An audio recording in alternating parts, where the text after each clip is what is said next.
આજનો માહોલ જોયા પછી એમ લાગે એ ટાઉન છે આ સિટી છે. આમ વર્ષો પહેલા સંસારીપણે હતા ને ત્યારે લિટલ માસ્ટર તેંડુલકર એ પોતે જ્યારે રમતો ને એમાં સામે યોર્કર્સ આવતા હોય ક્યાં તો ફાસ્ટ બોલર લોકો બોલિંગ કરતા હોય અને જે રીતે તેંડુલકર એ બોલ્સને અપ્રોચ કરતો આમ ત્યારે એક વખત એના 50 ટાઈમ કમ્પ્લીટ થયા હતા ત્યારે ટાઈમ્સ ઓફ ઇન્ડિયાની અંદર એક આર્ટિકલ આવેલું. એ આર્ટિકલની અંદર બહુ સુંદર લખેલું હતું કે તેંડુલકરને રમતા જોતા વખતે એટલી મજા આવે વેંકટ રાઘવન પોતે એમ્પાયર તરીકે એ પોતેનું સ્ટેટમેન્ટ આપે કે જ્યારે તેંડુલકર રમતો હોય અને જ્યારે એમ જ લાગે કે 100% બોલ થઈ જશે એવા સમયની અંદર પણ જ્યારે તેંડુલકરના બેટને જ્યારે બોલ વાગે એટલે ક્યાં તો 4 અને 6 વાગતી હોય ત્યારે વેંકટ રાઘવન કે it was I am an umpire, મારા પોતાના સ્વતંત્ર એક આર્ટિકેટ હોય હું ન કરી શકું પણ છતાં પણ ઈચ્છા થઈ જાય કે ચાલુ પિચની અંદર તેંડુલકરની પીઠ ખાબડે આવું. આજે મને પણ એવું થાય છે આજે એવું થાય છે. આ કદાચ વચ્ચે નડે છે, બાકી તમારી જગ્યા પર હું બેસું ને હું પણ નાચું એવા મહેસાણા સંઘની અંદર જોયા. ખૂબ આનંદ આવે. આટલો નાનો સંઘ હોય પણ માછા મૂકે છે એવો અદ્ભુત સંઘ જ્યાં ઘોડિયા પારણા માટે અમારા ભવેશભાઈ કોઈને જોતા જ નથી, ત્યાંથી આંકડા લાવી દે દીધે જ જાય. પણ આ સંઘનું પુણ્ય છે કે કોઈક વ્યક્તિ બોલતો હોય ત્યારે એના હૃદયની અંદર સંઘ પ્રત્યેની લાગણી છે અને જે ચડાવા પોતે બોલી રહ્યા છે એને પણ સંઘ પ્રત્યેની લાગણી છે. કદાચ પૈસા જશે તો પાપમાં જશે, પ્રભુ શાસનમાં જશે ને તો અક્ષય થઈ જશે. આવા ભાવ સાથે જ્યારે લોકો જોડાયા ફરીથી એક ટાઈમ તમને સ્ટેન્ડિંગ ઓવેશન આપવાનું મન થાય. અદ્ભુત સંઘ. તમને નજર ન લાગે એની ખાસ તકેદારી રાખજો. 100% કહું છું બહુ અદ્ભુત સંઘ છે. તમે વિચાર કરો તમારી પાસે એટલી બધી આવડત થઈ ગઈ છે ને અમારું દિલ ન ચોરાવું હોય અમે કેટલી પણ તકેદારી રાખે છતાં પણ દિલ ચોરી લો પછી વારંવાર બોલવું ના પડે તો શું બોલવું? અને અમે અહીંયા પાંજરામાં નાખીએ અમારું દિલ છતાં પણ તમે ચોરી લો છો અમારું દિલ, પછી અમારે બોલવું જ પડે. પછી શું કરીએ અમે પણ? આ પ્રભુનું શાસન. આપણે પ્રભુને ઈચ્છીએ કે પ્રભુ યાવત ચંદ્ર દિવાકર તારું શાસન જાહો જલાલી ભરેલું હોય. આજે દાદા વાસુપુત્ય સ્વામી ભગવાનની નિશ્રા જ્યારથી આ સંઘને મળી છે ને ત્યારથી ઉદિત કાળ ચાલે છે. All credit goes to only વાસુપુત્ય સ્વામી ભગવાન. જ્યારથી એમના દેશના થયા છે ત્યાર પછી આ તમારા સંઘની ઉન્નતિ થઈ. આજે ભગવાન મહાવીર સ્વામીને પારણામાં ઝુલાવવા માટેની હવે તમારી સૌ કોઈની તૈયારી છે. મારી તૈયારી છે ત્યાંથી થોડા તપાવવા નથી, પરંતુ ખાલી એક આપણે કલ્પનાની સૃષ્ટિમાં પ્રવેશ કરીએ. તમારા ઘરની પુત્રવધુ એના સારા દિવસો ચાલતા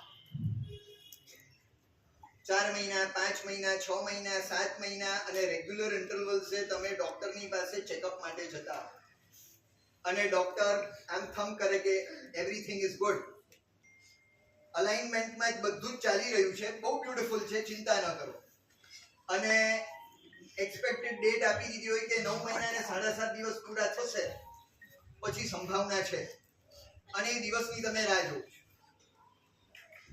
અને એ દિવસ આવી ગયો, લેબર પેઇન ઉત્પન્ન થયું, તરત તમે ડોક્ટરને અપ્રોચ કરો અને ડોક્ટર કે ઇન્સ્ટન્ટ તમે એડમિટ થઈ જાઓ અને એડમિટ થવા માટે તમારી પુત્રવધુને તમે લઈ જાઓ.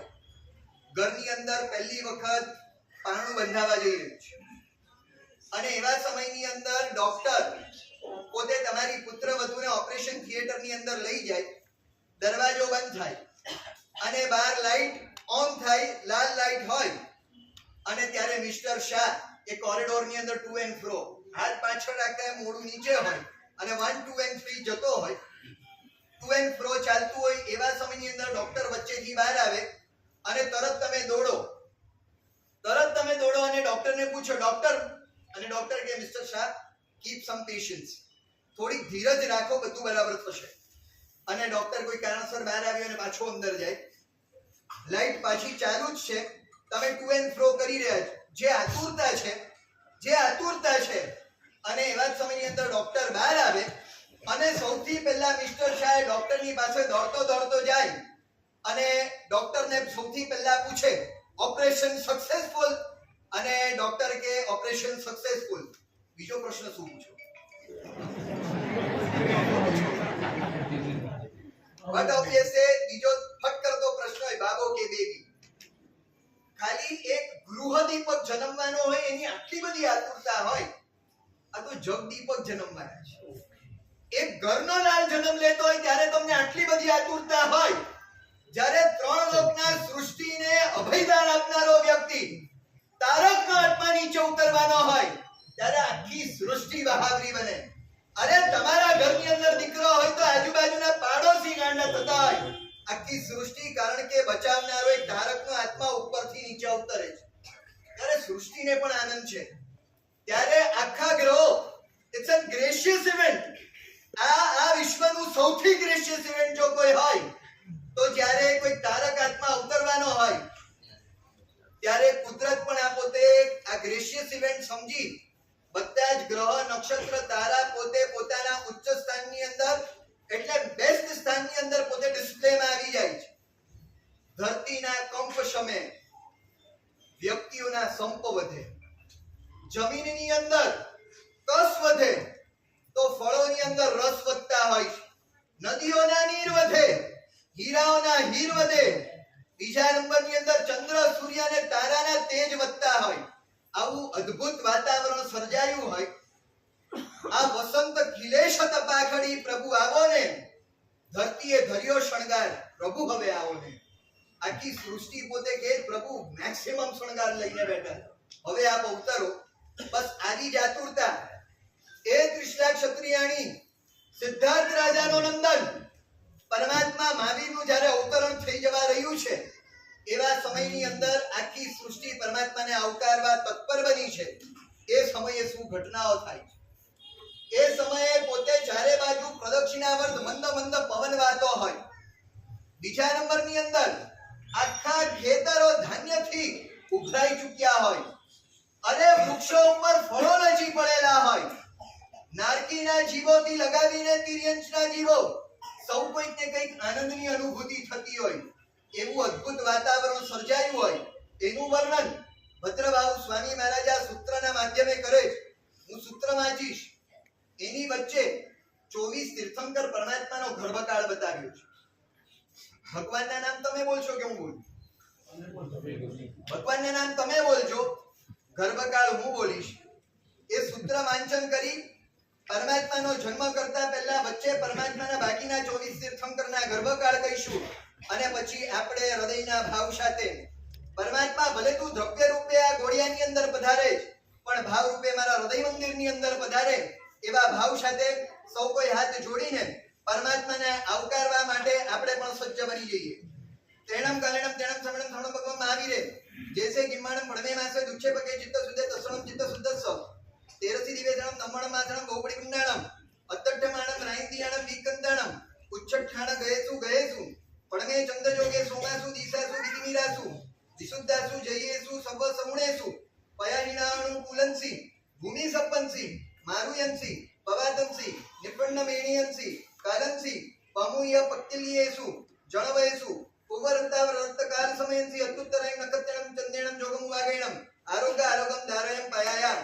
તે કારણે તે સમયને વિશે શ્રવણ ભગવાન મહાવીર ગ્રીષ્મ ઋતુના પ્રથમ માસના બીજા પખવાડિયાના ચૈત્ર સુદ 13ના મંગળમય દિવસે 9 મહિના અને 7.5 દિવસ જ્યારે સારી રીતે પરિપૂર્ણ થયેલા તમામે તમામ ગ્રહ ઉચ્ચ સ્થાનની અંદર વિરાજમાન છે.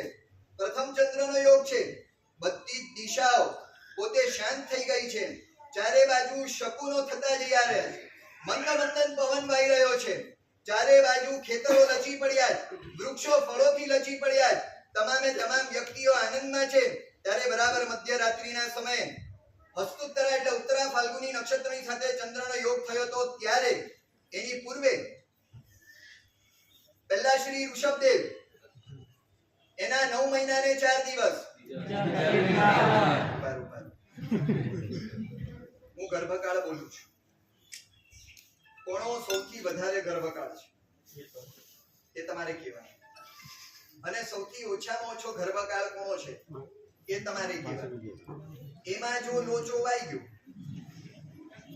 તો પછી હું તમારું શિખંડ પૂરી કરીશ, હું આગળ વધીશ નહીં.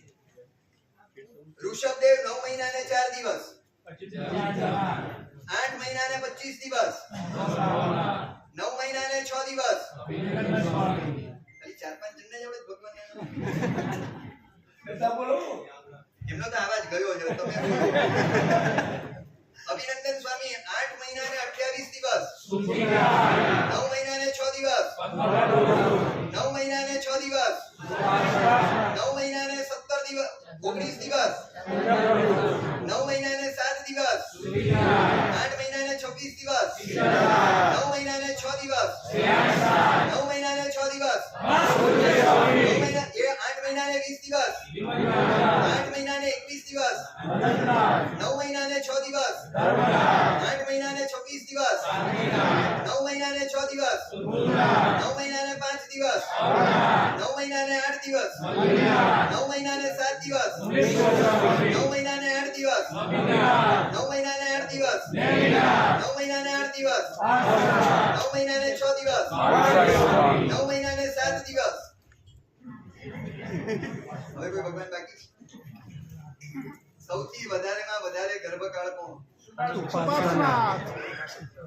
આખું હજી નીચે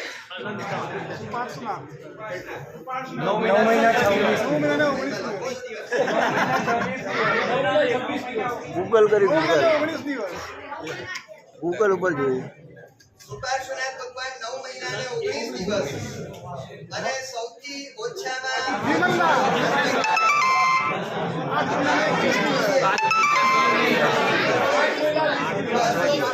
વાસુપૂજ્ય સ્વામી ભગવાનનો સૌથી ઓછામાં ઓછો ગર્ભકાળ 8 મહિના ને 20 દિવસ. આ રીતે બધા તીર્થંકરોના ગર્ભકાળનું નિરૂપણ થયું. બરાબર મધ્યરાત્રિના સમયે હસ્તુત્તરા નક્ષત્ર એટલે ઉત્તરા ફાલ્ગુની નક્ષત્રની સાથે ચંદ્રનો યોગ થયો હતો. ત્યારે આરોગ્યવંતી એવી ત્રિશલા માતાએ આરોગ્યવંતા એવા પુત્ર રત્નને જન્મ આપ્યો હતો.